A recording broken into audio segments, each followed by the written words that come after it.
아는 것으로 예배하는 삶, 요한복음 4장 말씀을 갖고 같이 은혜를 나누겠습니다.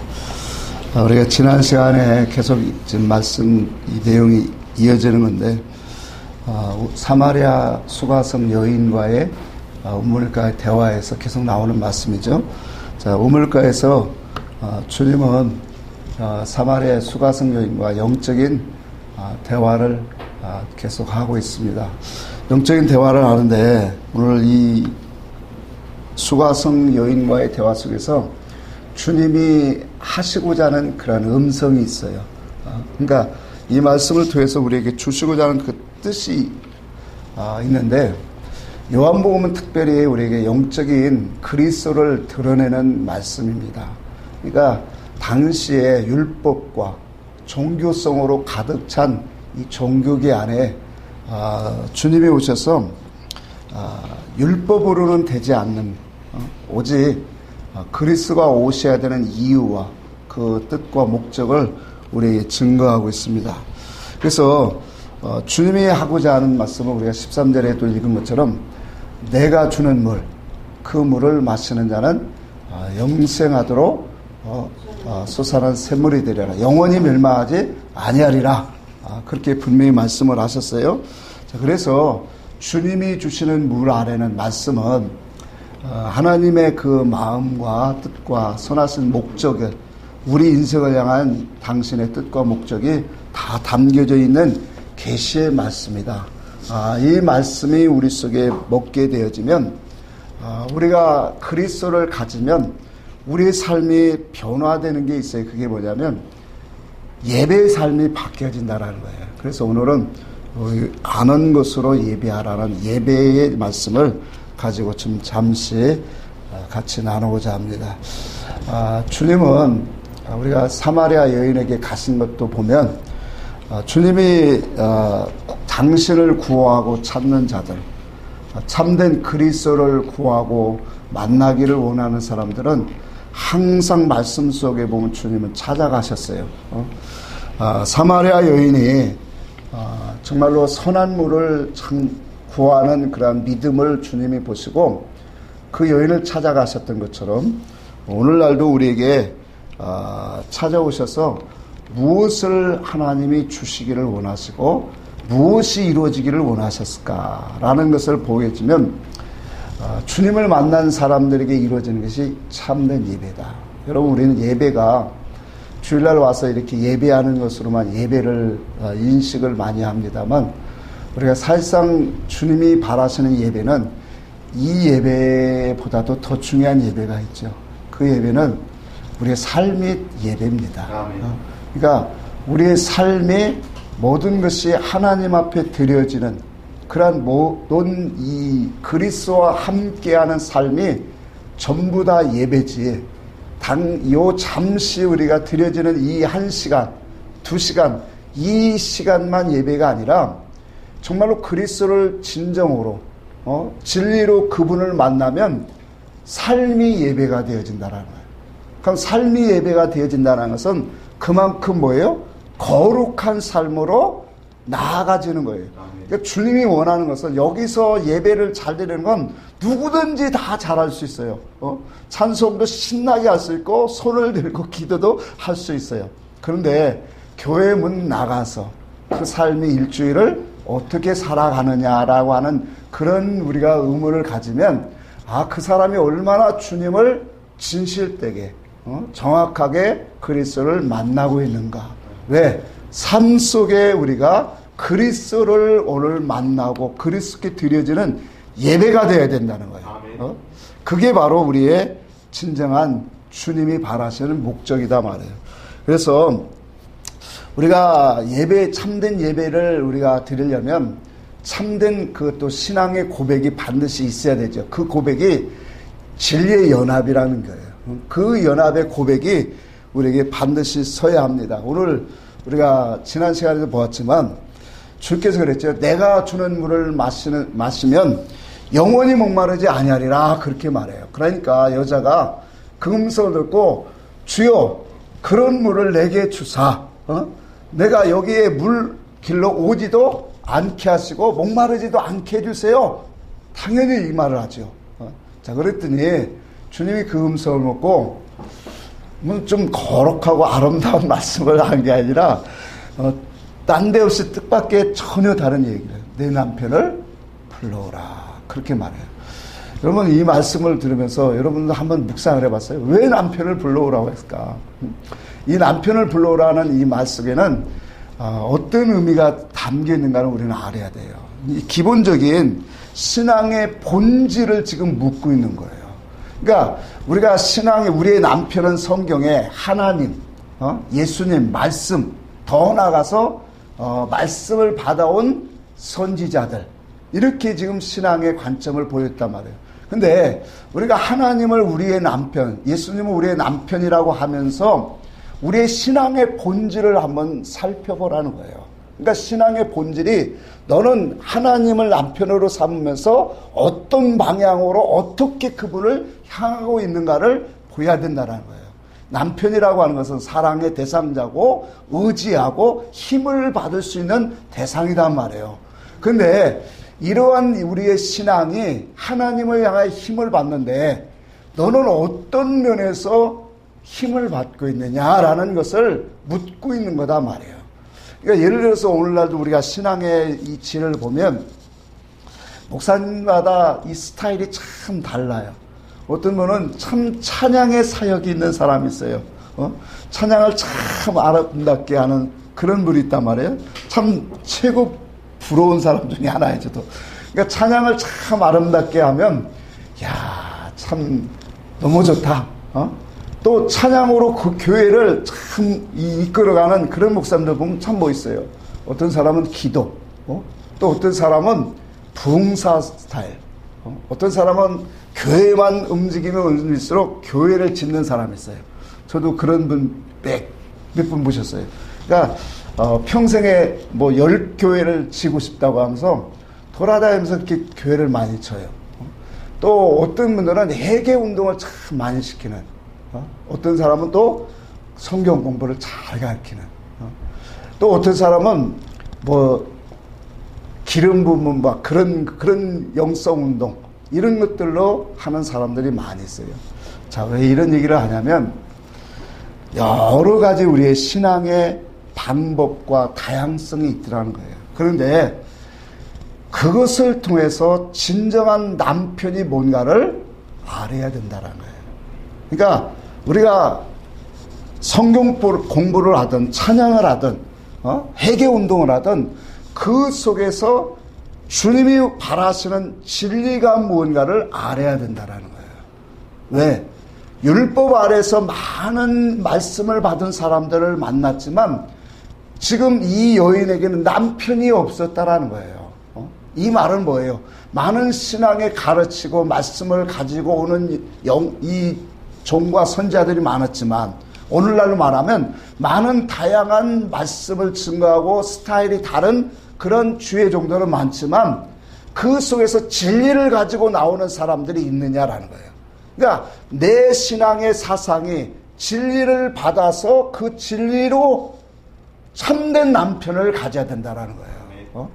그러니까 율법의 신앙생활에서 열심히 하는 사람들이 얼마나 많느냐는 거예요. 어떤 사람은 기도의 삶으로 하나님 앞에 정말로 열심히 하는 사람도 많고 선교 일에 전도에 각종 충사와 헌신 봉사로 하나님을 사랑한다고 하면서 나오는 그런 믿음의 삶이 오늘날도 너무 많다라는 거예요. 중요한 것은 뭐냐면 우리 하나님은 진리의 하나님이다라는 거예요. 그러니까 진리의 하나님, 그 진리를 가지고 주님이 오신 것은 아버지의 기쁘신 뜻과 우리를 향해서 영원 궁극적인 그 뜻을 드러내려고 오셨다라는 거예요. 그러니 진리의 음성을 듣고 우리의 모든 신앙의 근본이 하나님의 진리의 말씀 속에서 모든 것들이 하나씩 하나씩 펼쳐지고 바라보고 이제는 계획되어야 된다는 거예요. 그렇지 않으면 이 모든 것들이 뭐예요? 다 헛된 수고가 되기 때문에 그래요. 자, 그래서 내 남편이 누구냐라는 것은 너의 신앙의 본질, 네가 하나님을 남편으로 섬긴다면 그 하나님을 향한 그 신앙의 성질이 어떻게 되어 있느냐? 지금 묻고 있는 거예요.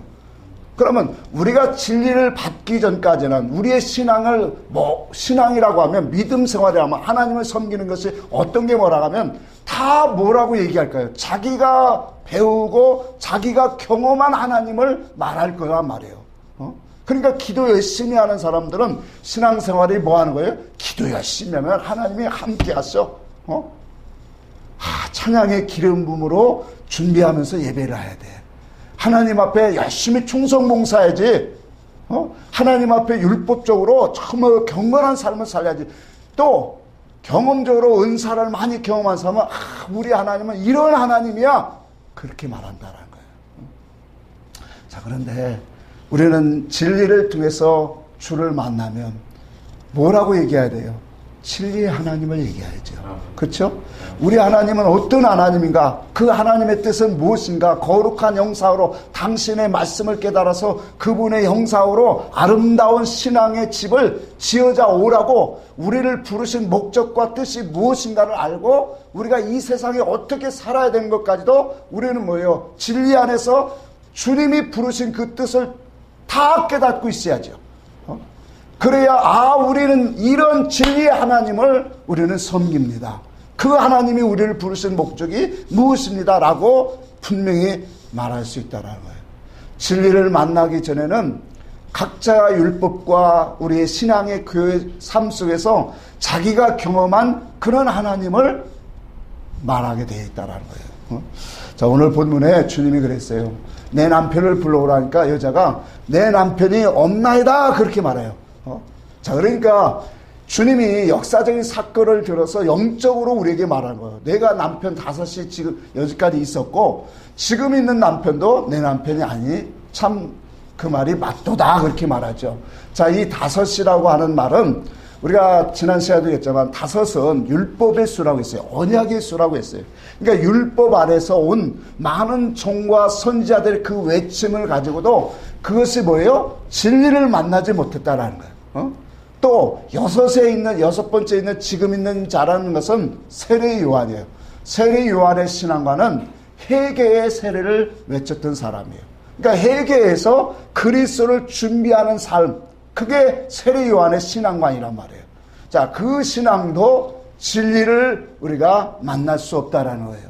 그럼 오직 진리는 뭐냐? 7번째, 하나님의 완전수인 7번째로 온 내 앞에 있는 예수 그리스도가 너의 참된 남편이다 라고 하는 것을 주님이 그 여인에게 말씀하고 있다는 거예요. 자, 이처럼 하나님 앞에 옳은 의를 구하고 찾는 것이 너무 중요하다는 거예요.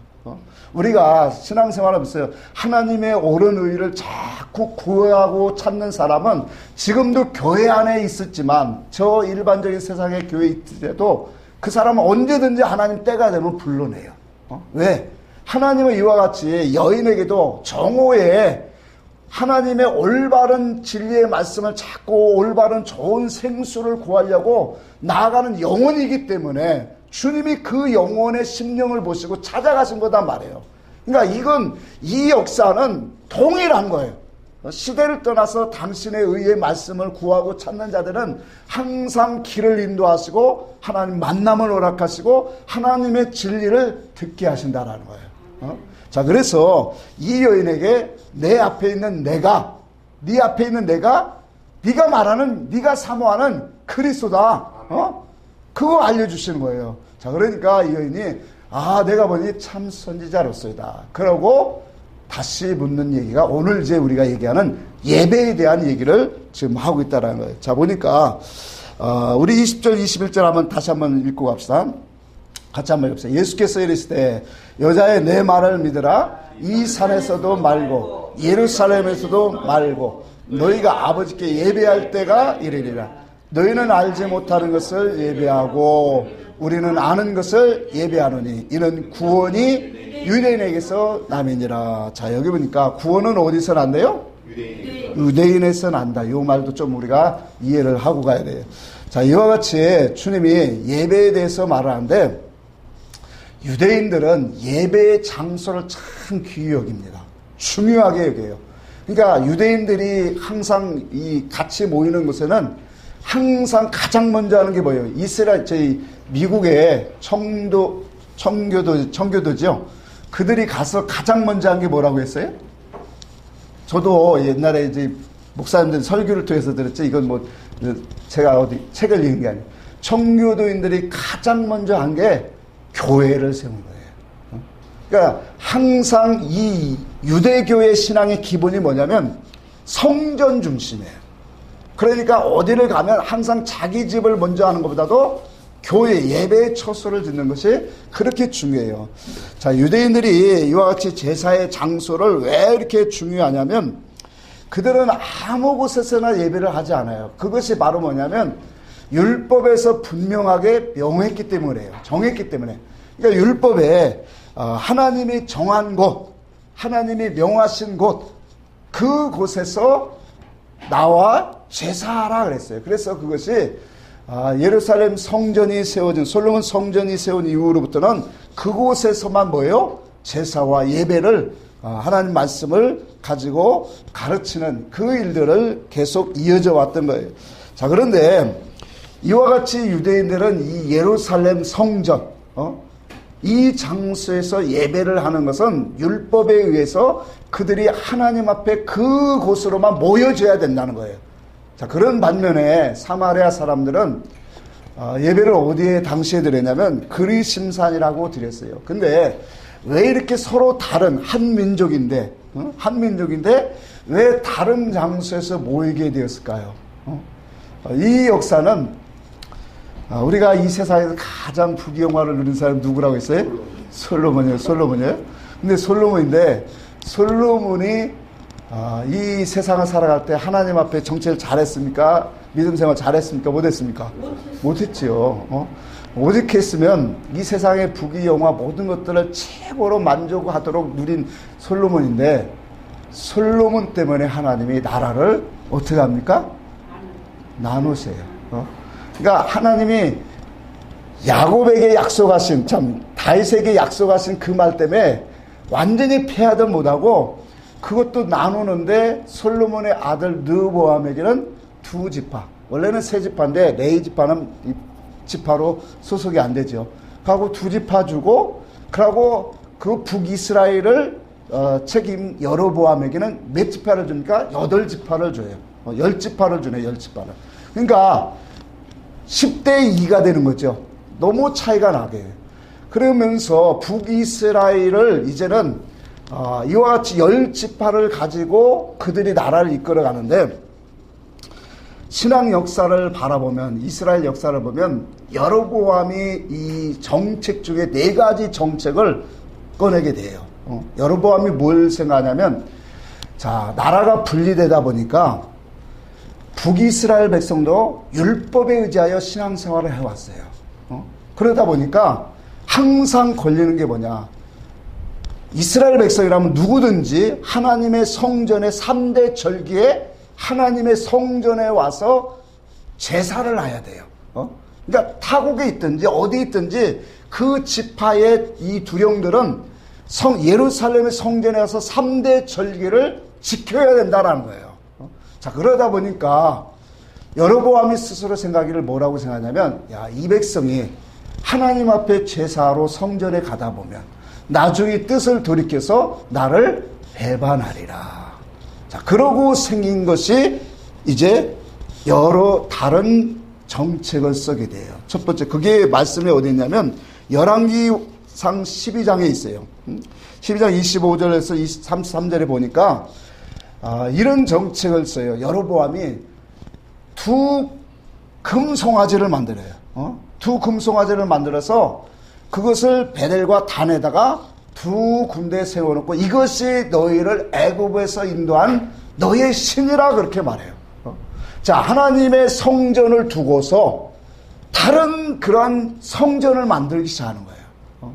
왜 그렇게 할까요? 이스라엘 백성들이 예루살렘 성전으로 가지 못하게 하기 위해서. 자, 그러다 보니까 성전을 다른 이 금송아지를 만들었고 이것이 너희를 인도하는 하나님의 이 신이다. 이게 하나님이다. 라는 형상을 만들어놓고 신하다 보니까 또 2번째로 만나는 게 뭐냐. 제사의 장소를 변경하게 되는 거예요. 자, 예루살렘이어야 되는데 자기 임의대로 베델과 단이라는 곳에 이 두 형상을 두게 되는 거예요. 자, 그것뿐만 아니라 자, 하나님의 말씀 제사를 보니까 이 구약에는 이스라엘은 뭐예요? 아무나 제사장이 할 수 있습니까? 없어요. 하나님이 정하신 지파예요. 레위 지파뿐이에요. 그러니까 레위 지파에서 그것도 혈통을 쫓아 나려오는 대제사장이 나오고 가고 제사장이 나와요. 자, 그런데 이 사람은 어떻게 했냐면 여로보암은 제사장을 누구든지 지혜로운 자는 제사장이 되게 하세요. 자, 그러니까 얼마나 편해요. 또 한 가지가 뭐냐면 7월 15일 날 수장절 제사를 지내는데 그날은 우리나라도 그렇잖아요. 우리나라도 이 추수 때가 10월 달에 막 가면 10월 달에 추수 예배를 감사제를 하면은 힘들거든요. 너무 절기가 빡빡해 준비할. 그러니까 사람들이 많이 그래서 11월 달로 옮긴 거예요. 이스라엘도 그래요. 7월 달은 너무 이게 조급한 거예요. 그러니까 자기 임의로 한 달을 늦춰서 8월 15일 날 절기를 정해요. 자, 그러니까 북이스라엘의 모든 전통이 뭐냐면 이 여로보암이 북이스라엘의 시작인데 아수르에게 멸망할 당시까지 끝까지 모든 왕들이 이 정책을 그대로 쓰고 가겠다는 거예요. 자, 그러니까 뭐예요? 하나님의 율법과 정통성을 떠나서 전부 다 뭐예요? 우상과 다른 신앙관을 가지고 하나님을 찾고 있다는 거예요. 자, 그러다 보니까 북이스라엘이 아수르에게 점령을 당하게 되죠. 그 점령을 당할 때 아수르가 그 당시에 북방의 왕이었어요. 바벨론이 바벨론이 연약했을 때. 자, 그때 아수르 왕이 이민 정책을 써요.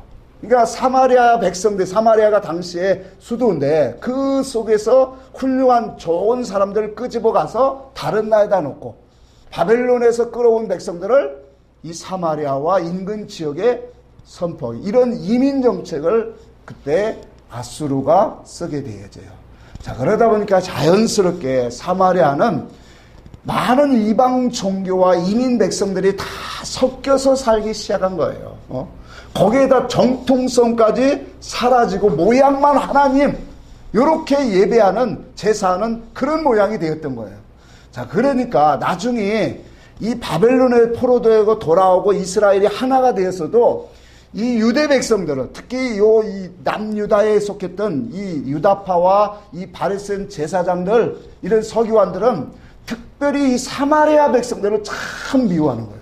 왜? 이방인과 너무나도 섞여져서 특히 그랬죠. 사마리아를 누구라 해서 개 취급하고 특별히 유대인들은 이 사마리아 사람들과 말 섞이는 것을 뭐냐면 가장 치욕으로 느끼고 있어요. 그만큼 사마리아 백성들을 미워하고 있다라는 거예요. 자, 그러니까 이처럼 이 예배의 장소를 유대인들은 너무나도 중요하게 여긴다는 거예요. 왜? 하나님의 율법에 정해준 정통성을 가지고 예배한다.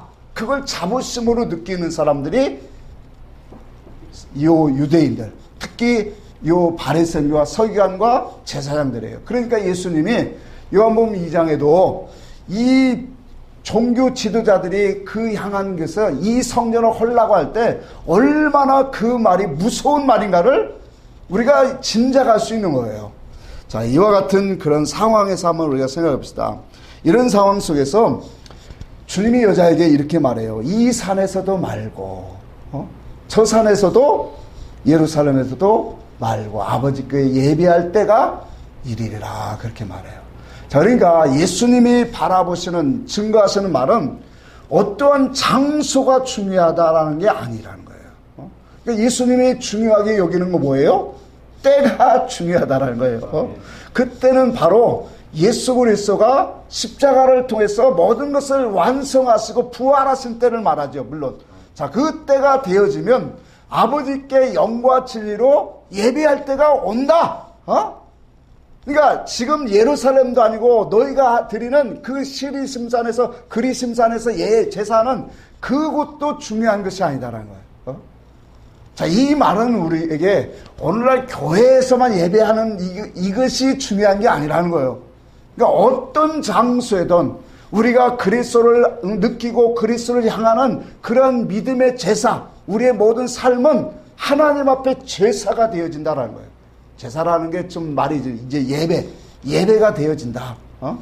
자, 그래서 주님에게 중요한 것은 때라는 거예요. 그때는 오늘날 우리에게 말하면 그때가 무슨 때예요?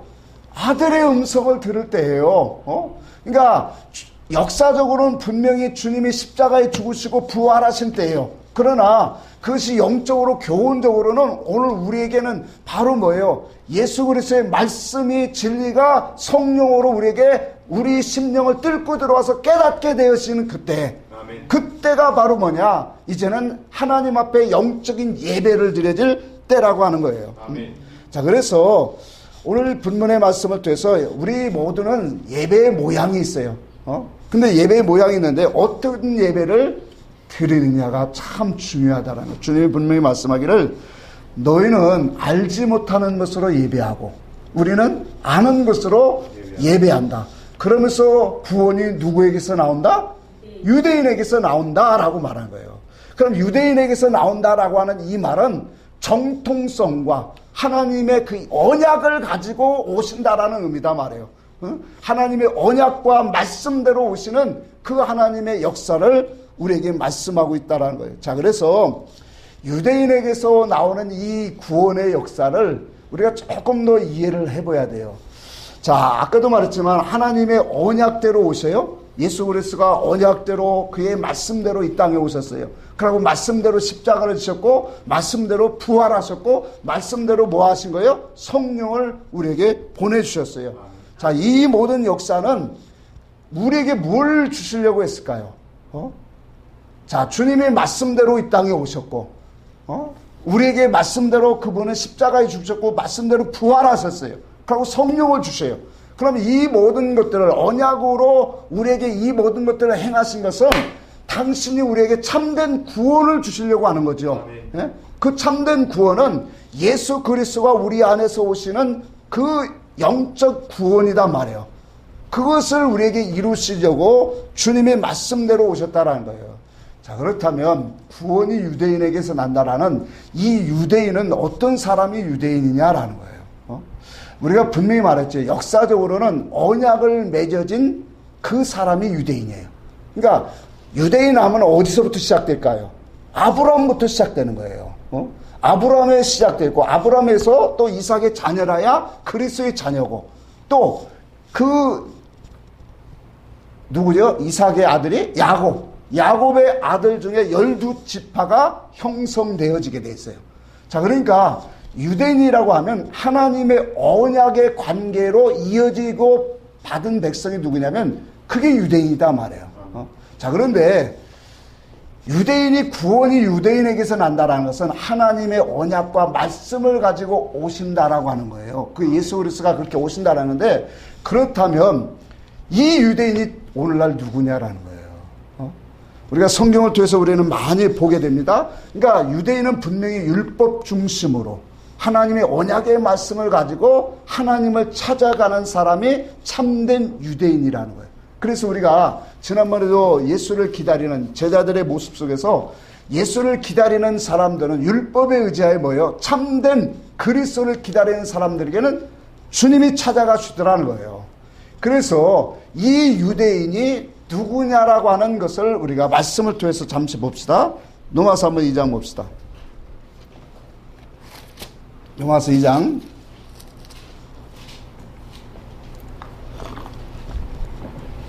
역사적으로 보면 아브라함의 후손이고 또 우리가 율법에 의지하여 살아가는 유대 민족들이 다 유대인이에요. 또 우리도 예수 그리스도를 믿은 사람들은 다 유대인이에요. 근데 성경에 말하는 그 유대인은 표면적인 유대인을 말하고 있지 않다는 거예요. 그러니까 주님의 약속대로 오늘 그리스도가 약속대로 이 땅에 오셔서 약속대로 당신의 말씀들을 다 이루셨단 말이에요. 그러면 그 약속의 말씀대로 오늘날도 우리 속에 이루어진 사람들이 누구냐? 그게 유대인이라는 거예요. 참 유대인이라는 거예요. 2장 28절부터 봅시다. 시작. 무릇 표면적 유대인이 아니요 표면적 육신의 할례가 아니니라. 오직 이면적 유대인이 유대인이며 마음이 알지니 영에 있고 율법 의문에 있지 아니한 것이라. 그 칭찬이 사람에게서가 아니요 다만 하나님에게서니라. 자, 여기 보니까 표면적 유대인은 누구예요? 이스라엘이죠. 유대 나라 사람들. 그렇죠? 근데 그 표면적 유대인이 아니요. 또 표면적 할례는 뭘까요? 할례 의식이요, 진짜요. 육신의 할례죠. 자, 요것이 우리에게 적용되어지면 오늘날 교회 안에서 우리가 세례를 받잖아요. 그 세례가 표면적 할례와 같은 거잖아요. 그렇죠? 육신적인 할례를 우리가 이 의식으로 세례를 받고 있으니까. 자, 그런데 여기에 분명히 말하기를 오직 이면적이라야 그게 유대인이다, 그렇게 말하는 거예요. 그럼 이면적인 것은 의문으로 되어지는 것이 아니다라는 거예요. 무엇으로 되어진다고 했어요? 마음에 있고 영에 있다라는 거예요. 그러니까 영적 그 하나님의 역사를 통해서 우리의 마음이 할례가 되어진 것. 다시 말하면 영의 역사라는 것은 진리를 가지고 우리의 마음에 할례되어진 사람이 누구라는 거예요? 그게 유대인이다 말이에요. 그러니까 육신적으로 와서 세례를 받고 우리가 신앙생활을 한다고 그 사람이 약속한 유대인이 아니라 진리가 우리 속에 들어와서 우리를 변화시키고 우리의 마음에 영적으로 할례되어진 사람이 그게 진짜 유대인이다라는 거예요. 자, 그럼 그 유대인에게 이루어지는 건 뭘까요? 영적 예배가 이루어진다라는 거예요. 그러니까 영적 예배가 이루어진다는 것은 삶이 그의 삶으로 거룩함으로 변화하게 된다. 여러분, 우리가 진리를 그리스도를 바로 알면 하나님이 너의 남편이 누구냐라고 한 것처럼 정말로 진리를 통한 우리가 하나님을 그리스도를 나의 남편으로 삼는 사람은 우리의 예배가 회복되어지고 우리의 삶이 바뀌어지게 됐다는 거예요. 그래서 고린도후서 5장 17절에 누구든지 그리스도 안에 있으면 새로운 피조물이라, 그렇게 말한 거예요. 그리스도 안에는 진리의 기름 부음이잖아요. 그 기름 부음으로 우리가 깨달아지면 우리가 새 사람이 되어진다. 그 새 사람은 인간의 어떤 율법과 행실에서 나온 것이 아니라 하나님을 따라 의와 진리로 거룩함을 입어진 거다. 이것이 우리 속에 이루어진 것을 마음의 할례다, 그렇게 말한다. 그걸 새 사람이다라고 하는 거예요. 그러니까 그 새 사람은 반드시 뭐냐면 우리의 육신은 후패하지만 우리의 속은 뭐예요? 날로 새로워지게 되어 있어요. 그러니까 진리 안에서 우리가 신앙생활하는 것은 그냥 무의미하게 가는 신앙생활이 아니에요. 자, 우리가 진리를 알지 못하면 우리 인생을 보세요. 진리를 알지 못하고 인생을 살면 신앙생활을 하고 뭐든 하지만 수십 년이 지나고 나면 우리가 하나님 앞에 이룬 것이 아무것도 없이 오늘 이 마태복음 22장처럼 예복을 입지 못한 그런 사람으로 가게 돼야 돼요. 근데 우리는 진리를 아는 사람은 정말로 참된 남편을 우리가 진리의 하나님으로 내 속에 세워졌다면 그 사람은 분명히 바뀌어지는 삶이 돼요. 우리의 인생이 헛되게 지나가는 삶이 아니라는 거예요. 우리의 순간순간 사건과 많은 역사 속에서 그 속에서 하나님 앞에 아름다운 옷으로 그리스도의 옷을 짜 입고 가는 신앙이라는 거예요. 그리스도의 형상으로 닮아져가는 모든 기간과 사건으로 우리는 이용하고 있더라는 거예요. 세상 사람들은 고난과 역경과 큰 시련이 오면 거기서 좌절하고 때로는 어떤 사람은 불평과 원망을 하고 세상을 따라 등지는 사람들이 많아요. 또 믿는 사람들 속에서도 하나님 앞에 열심히 충성 봉사를 했는데 그 가정에 우환이 오고 어떤 어려움과 고난의 역경이 깊어진다면 수없이 하나님을 향한 원망이 나오고 불평과 그러한 이 불만이 쏟아져 나오는 것이 율법신앙의 그러한 모습들이었어요. 자, 그런데 진리를 안 사람들은 모든 삶 속에서 하나님의 주권을 인정합니다. 하나님의 주권을 인정하고 속에서 하나님이 이 모든 시련과 사건도 나의 영적인 그러한 이 시련과 환난을 통해서 나를 연단하시는 그러한 이 하나님의 교육으로 생각했다는 거예요. 그래서 하나님 앞에 이 시련을 내가 잘 이겨가기를 원합니다. 잘 싸워가기를 원합니다. 모든 우리에게 주어진 모든 것들을 나의 영적인 그러한 이 하나님의 그리스도의 형상으로 입혀져가는 재료로 사용하고 있더라는 거예요. 자, 그러다 보니까 진리로 우리 안에 신앙이 배어진 사람은 사건이 오면 올수록, 어려움이 더하면 더할수록 어떻게 될까요? 더 하나님을 의지하고 하나님과 함께 영적인 이 싸움에 승리되고자 하는 그런 믿음의 연합이 더욱더 깊어져 간다는 거예요. 자, 이 신앙이 하나님 앞에 참된 예배의 삶의 모습이라는 거예요. 우리는 단순히 1시간 예배하는 것이 중요한 게 아니라 그 예배를 통해서 우리의 신앙 사상을 고쳐 세우는 거예요. 하나님 앞에 영적인 진리의 사상으로 그 마음과 그 뜻을 새겨서 어떤 환경 속에서도 우리가 진정으로 싸워 이겨 구원을 이룰 수 있는 그 예배의 삶, 그 삶을 오늘 우리 주님이 바라고 있다는 거예요. 그래서 육적인 어떠한 표면적인 할례, 세례, 어떤 표면적인 목사, 장로, 집사 이런 것들이 중요한 게 아니라 이면적인 게 중요하다는 거예요. 이면적으로 하나님이 너와 함께 하시느냐, 그 진리 가운데로 내가 인도함을 받고 있느냐, 그것이 우리에게 참으로도 중요하다라는 거예요. 그래서 고린도후서 3장 6절에도 분명히 말하기로 했죠. 살리는 것은 영이요 의무는 죽이는 것이다. 그래서 우리는 하나님과 함께하는 언약의 새 일꾼 되기를 하나님이 기뻐하신다, 그렇게 말했어요. 자, 그래서 이와 같은 우리가 이 유대인의 역사, 유대인의 구원이 유대인에게서 난다는데, 이 참된 유대인은 바로 그리스도를 만난 사람이에요. 진리를 가지고 성령으로 오늘 진리 가운데로 인도받는 그들이 누구냐면 바로 참된 유대인이라는 거예요. 이 사람 속에는 하나님의 이 참된 예배가 이루어져 가고 있다는 거예요. 자, 우리 이 신앙의 결과는 너무나도 다르다라는 거예요. 여기 분명히 주님이 말씀해요. 하나님을 아는 자와 모르고 예배하는 자는 너무나도 다르게 된다는 거예요. 너무 다르죠. 그러니까 하나님을 우리가 진리로 알아가는데, 진리로 알아가는 자들은 그 속에서 뭐가 되는 거예요? 우리의 지식이 참되게 되잖아요. 그리고 그 지식은 우리의 생각을 바꾸고 마음을 새롭게 하고 우리의 삶의 가치관, 사상을 바꾸고 있더라는 거예요. 자, 그러다 보니까 모든 삶 속에서 그리스도와 함께하는 신앙관으로 나온다라는 거예요. 그런데 율법 안에서는 알지 못하고 예배하는 자들은 소망이 하나예요. 오직 예수 잘 믿어서 이 세상에 복받고 하늘나라의 영광을 입겠다라는 거예요. 자, 그런데 진리로 우리가 하나님과 영적 예배가 되지 않고 그리스도의 형상을 닮을 수 있을까요? 그리스도 안에서 영과 진리로 하나님 앞에 알아가는 면에 그 하나님을 알아가야 연합이 되어지는데, 연합되지 아니하는데 어떻게 하나님의 그리스도의 형상으로 닮아갈 수 있느냐 말이에요. 그렇잖아요, 이치가. 그러면 그분을 닮아가려면 하나님의 올바른 지식이 오해합니까? 당연히 오해되죠. 자, 그러니까 그 삶의 결과는 너무나도 다르다. 자, 우리가 한번 봅시다. 요한일서 한번 요거 읽고 한번 갑시다. 요한일서 4장 5절 6절 한번 봅시다.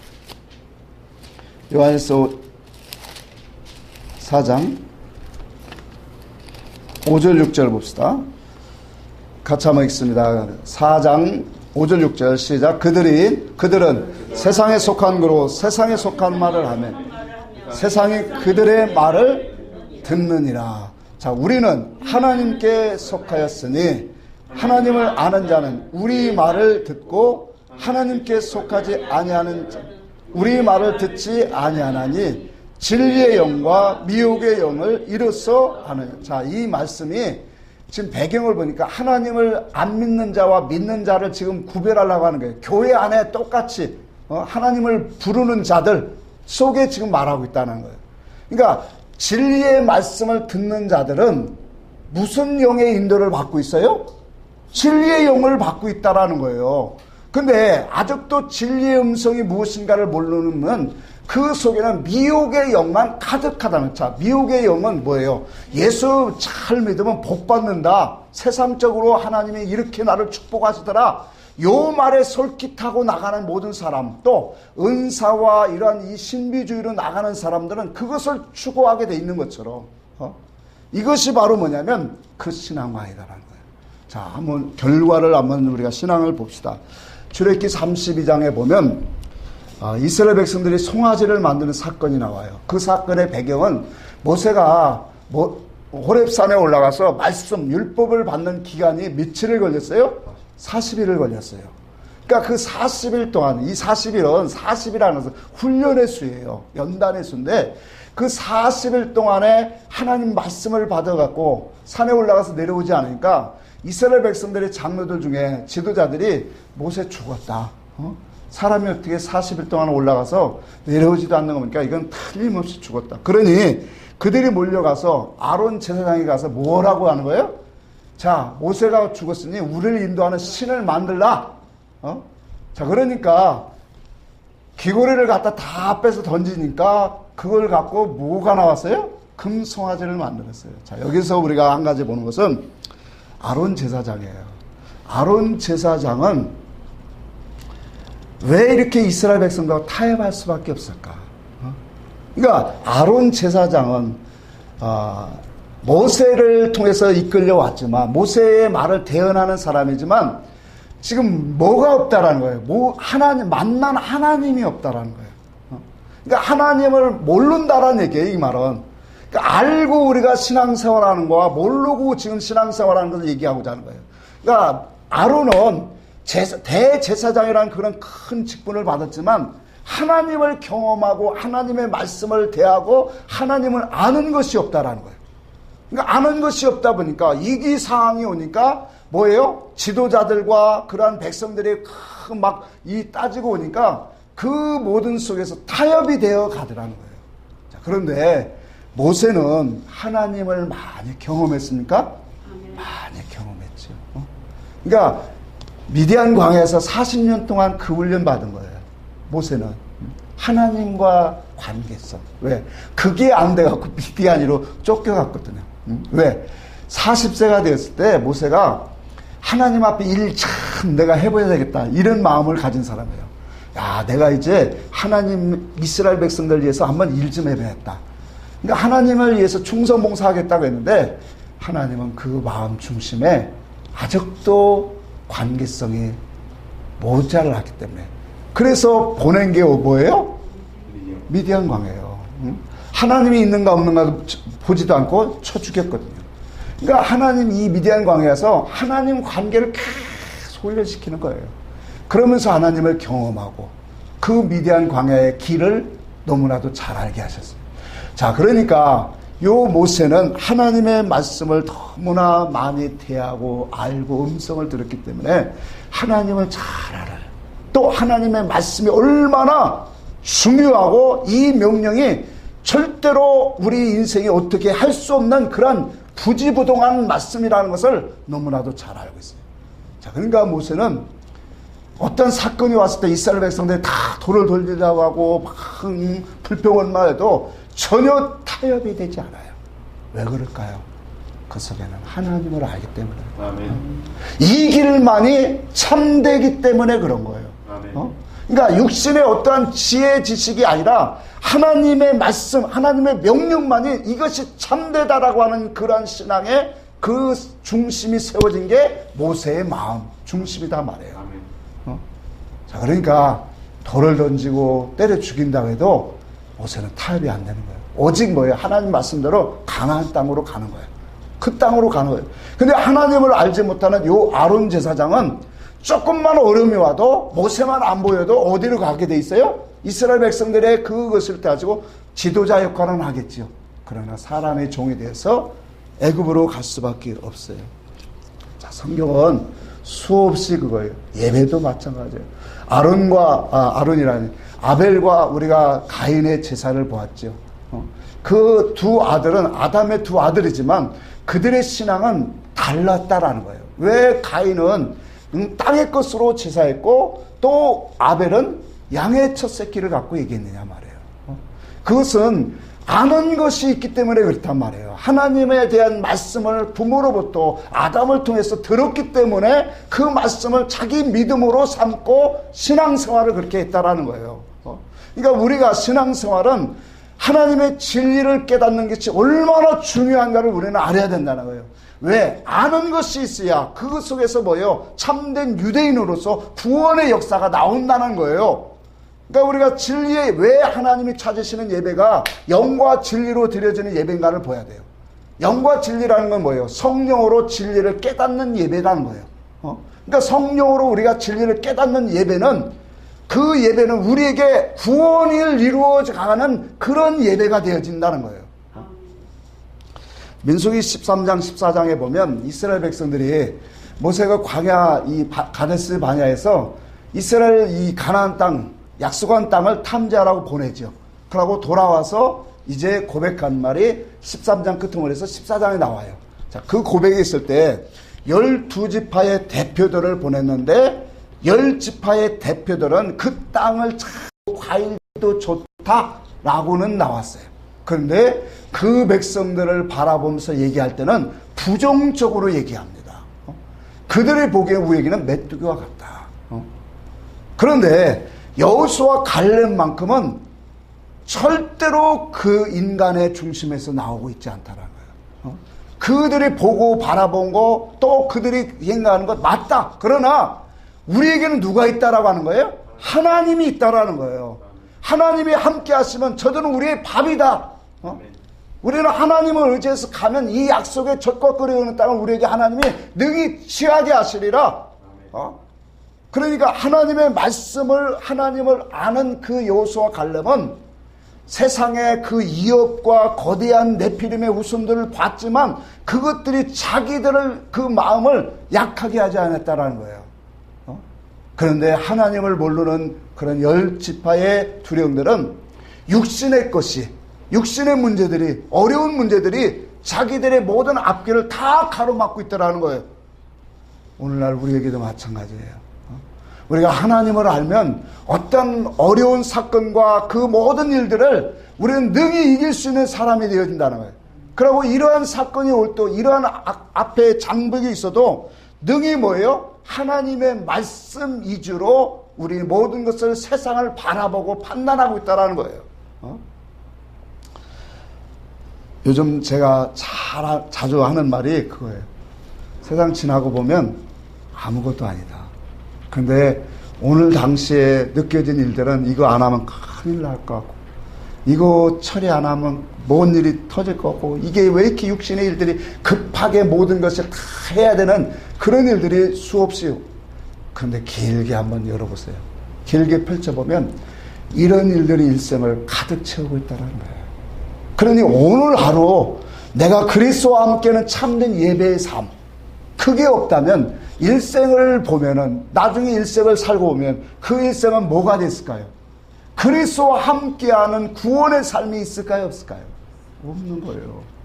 그러니까 그리스도요, 매일매일 그리스도와 함께하는 삶의 그것에 가장 우리의 삶에 초점을 두고 살아가지 못한다면, 그것 때문에 육신의 삶 속에 이것 뺏기고 영적인 일, 선한 일을 뺏기고 사는 사람은 매일 우리 인간의 삶이 맨날 그렇게 하잖아요. 맨날 안 하면 큰일 날 것 같고, 이거 꼭 해야 돼갖고. 그러니까 이 육신의 일이 매일날 최고 중요하네. 그러다 보니까 영적인 일은 맨날 피곤할 때마다 말씀을 조금 읽다가 자고. 이게 삶이에요. 이게 50년, 60년, 80년 되면 그냥 가는 거예요. 그러니까 오늘 하루하루가 나에게 주어지는 이 삶이 하나님 앞에 최선을 다하는 게 얼마나 중요한가. 그리스도 앞에서 영적인 일을 하는 게, 선한 일을 하는 게 얼마나 중요해. 왜? 마귀가 노리는 게 이거거든요. 우리의 육신의 삶을 자꾸 힘들게 하고 어렵게 하고 어지럽혀서 그거 자꾸 처리하고 그거 하게 만드는. 그래, 속지 말라는 거예요. 예수님께서 마리아와 마르다 집에 갔습니다. 그러니까 마르다가 둘 다 반겼지만 그 마르다가 음식을 만드냐고 분주해. 그러다 보니까 마리아가 예수님 발 앞에서 말씀 듣는 그 모습을 보니까 꼴보기 싫어. 얼마나 꼴보기 싫네. 아마 이런 거 많이 경험했을 거예요. 교회 생활하다 보면. 왜냐면 나는 막 죽어라 열심히 충성봉사하면서 준비하는데 어떤 사람은 은혜 받겠다고 같은 것이 가면서 딱 앉아있으면 얼마나 꼴보기 싫어. 그러니 말하다가 예수님 앞에서 예수님 마리아로 하여금 나의 일을 좀 돕게 해주세요. 그러라 하니까 주님 뭐라고 말씀했다고요? 그는 좋은 것을 택하였느니라. 빼앗기지 아니하리라. 말씀 듣는 좋은 일을 선택했다라는 거예요. 여러분 우리가 이 속에 우리가 하나님 앞에 바라보는 신앙관을 주님이 보여주는 거잖아요. 주님은 어떠한 충성과 헌신과 봉사를 먼저 바라는 게 아니라는 거예요. 나를 아는 게 중요하다. 주의 말씀을 깨달아서 아는 것이 너무나도 중요하다라는 거예요. 자, 이와 같이 우리가 진리를 아는 거 너무 중요하다라는 거예요. 그러니까 진리를 알고 그 말씀을 묵상하고 그 속에서 우리가 하나님 앞에 이 신앙관이 세워지는 거, 이게 바로 뭐냐? 우리의 모든 삶의 예배가 되어진다. 아멘. 제가 지금 말씀드리고자 하는 건 이게 결론이에요. 아멘. 우리의 예배는 하나님의 진리의 말씀을 깨닫는 거예요. 그 깨달음 속에서 여러분들이 그 깨달은 말씀 속에서 자꾸 묵상할 때 뭐가 오냐? 하나님의 영적인 신앙 사상관이 분명히 만들어져요. 그 사상관이 여러분들을 일평생의 영적 예배의 삶으로 이끌어 간다는, 그 영적 예배의 삶이 있는 사람은 분명히 그리스도의 옷을 입고 가는 사람이에요. 아멘. 이 사람이 하나님 앞에 헛되게 살지 않고 가는 사람입니다. 이 예배가 우리는 반드시 이루어져야 되고, 이 예배를 통해서 그리스도의 아름다운 구원을 닮아가는, 그리스도의 형상을 닮아가는 삶으로 이어지시기를 주의 이름으로 축복합니다. 아멘. 찬송합시다.